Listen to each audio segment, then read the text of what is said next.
Makanya saya kemarin diminta ngisi di pondok kajen. Kalau sampean berdebat sama orang ateis atau orang komunis itu gampang saja. Dilatih begini seperti teorinya Quran. Ya nanti saya teruskan ini tak ulang lagi ya. Saya ulang lagi ya. Andai kan nggak pernah terjadi telur itu jadi ayam, nggak pernah terjadi sama sekali. Telur itu jadi ayam. Terus kamu mengasih tahu orang tadi, telur ini loh nanti jadi hewan yang hidup terus terbang. Mesti dia bilang mohal. Mau benda mati kok nanti jadi benda hidup yang terbang ngalor ngidul. Berhubung sering terjadi dan dia pun tidak ikut bikin, bilang mungkin. Paham ya? Saya ulang lagi ya. Berarti dia bilang mungkin karena sering apa? Terjadi dan dia lihat. Andai kan pertama kali nggak ada telur sama sekali yang jadi ayam. Terus pengalaman pertama di dunia belum pernah terjadi. Kamu kasih tahu telur ini nanti jadi ayam terus terbang. Orang ini bilang mukhal enggak? Mukhal. Berhubung sering terjadi bilang enggak? Nah berarti kita nanti bangkit dari kubur gampang saja bagi Allah. Cuma belum pernah terjadi kamu mengatakan mukhal. Nah makanya otak kita harus dibenahi. Makanya jogeman percaya ambek yang pernah kita lihat, yang sering kita lihat. Percayalah dengan akal, tapi akal waras loh. Arah waras itu serepot tatanannya wangil. Makanya Islam itu melatih. Kul falillahil hujjatul balighah. Misalnya begini ya, dulu kalau Gerwani atau PKI atau siapa sajalah. Itu kalau melatih anak-anak TK. Makanya seorang ulama harus punya kecakapan penjelasan ibanatul ahkam.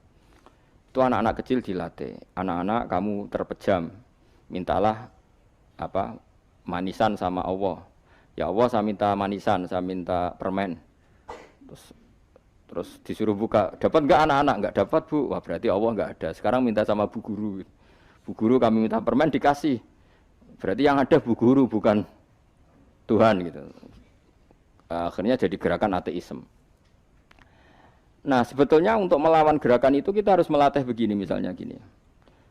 Saya itu pernah ketemu sama orang yang berpikiran komunis. Oh, komunis juga.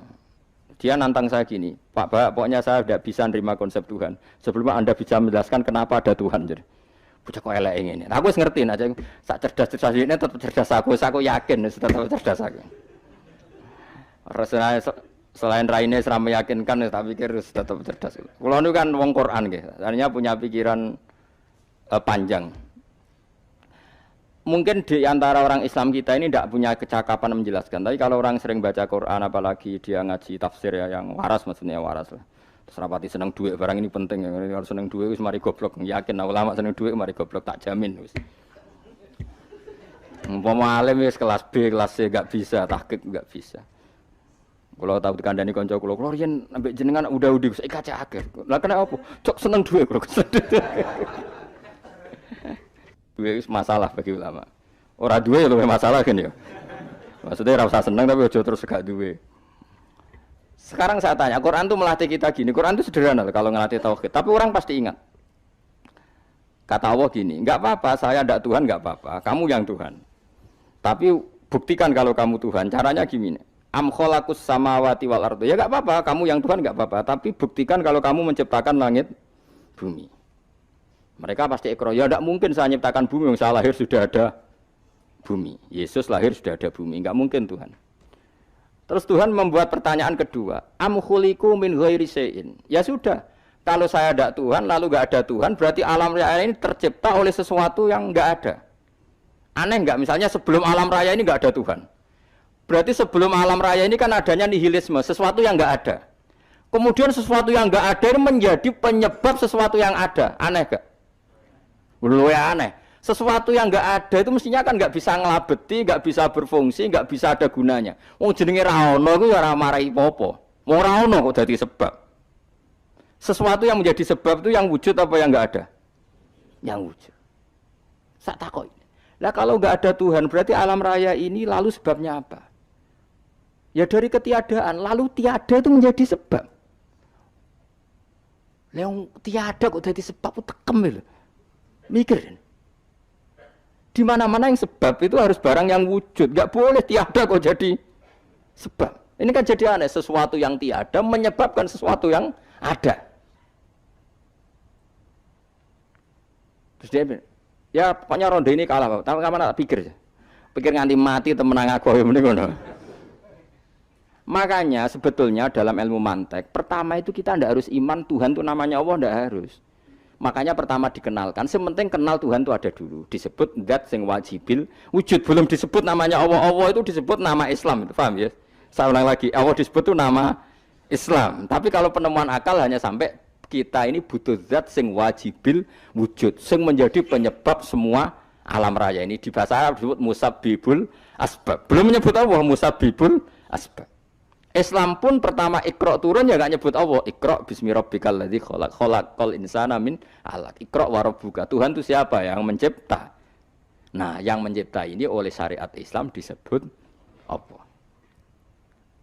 Tapi dalam logika yang penting kowe kenal sik ana musabbibil asbab. Pastikan bahwa alam raya ini yang wujud pasti disebabkan sesuatu yang ada. Enggak boleh barang wujud kok diciptakan oleh sesuatu yang tidak ada. Wong gendeng ora barbar, barang ra ono mbok sifati al-khaliq. Sing gawe langit bumi apa? Pencipta. Penciptane apa? Sesuatu yang tidak ada. Kowe ikhlas diutek ngono kowe ikhlas ta ora? Gak kowe ikhlas ta ora diutek ngono kowe ikhlas ta. Kowe gelem dadi bodho ngene. Gelem kan?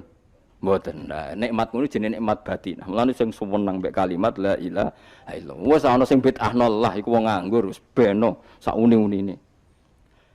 Tapi kadang memang kita berlebihan.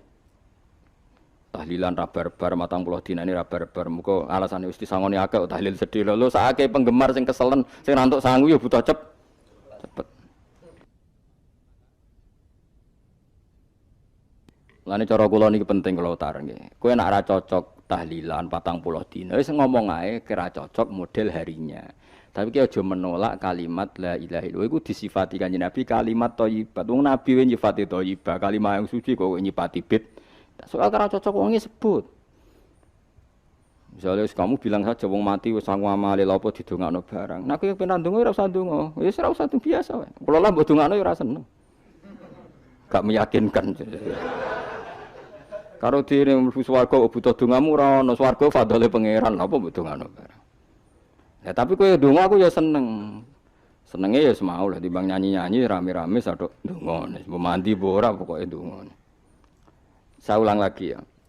Makanya Quran itu melatih logika sampai seperti itu. Am khalaqus samawati wal ard bal la yuqinun. Sampai terus diulang-ulang. Am khuliqu min ghairi syai'in. Kalau mereka merasa Tuhan enggak apa-apa, tapi buktikan mereka ini wujud sendiri tanpa sebab. Atau begini, kalau mereka tidak tahu sebab pencipta langit bumi, mereka sendiri suruh yakin kalau mereka adalah penciptanya. Amhumul khaliqun, enggak apa-apa. Ya tapi masih Abu Jahal gendeng lah, masih Abu Lahab ngawur lah, nak takoki, ya wes pangeran kowe wae sing gawe langit bumi. Penggemarnya saja pasti tertawa. Mosok Abu Lahab darani pencipta langit bumi, wong lahire wae ning bumi. Tapi Quran oleh gojlok am khalaqus samawati wal ardo. Apakah mereka menciptakan langit bumi?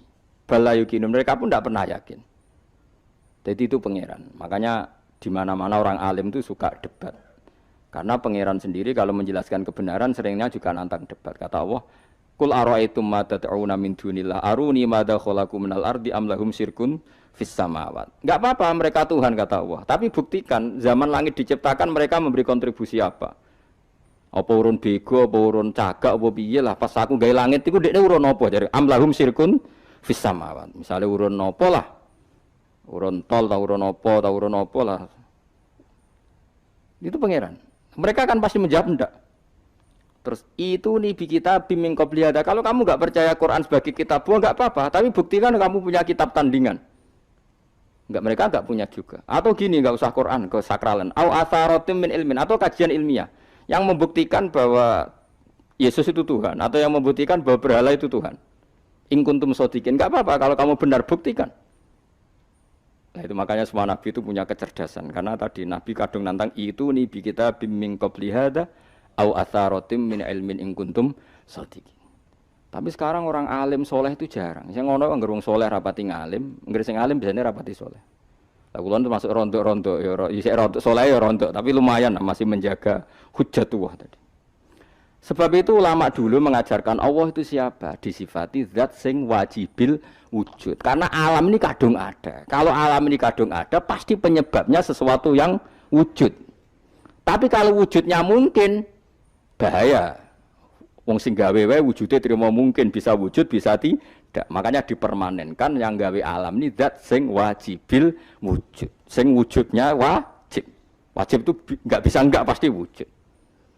Nah, terus kita kenal itu namanya khaliq, itu musabbibil asbab, itu khaliqul asya. Lalu oleh Islam zat yang demikian itu disebut Allah. Terus jadi la ilaha illallah. Nah, orang yang bertauhid gini tentu punya kenikmatan batin yang luar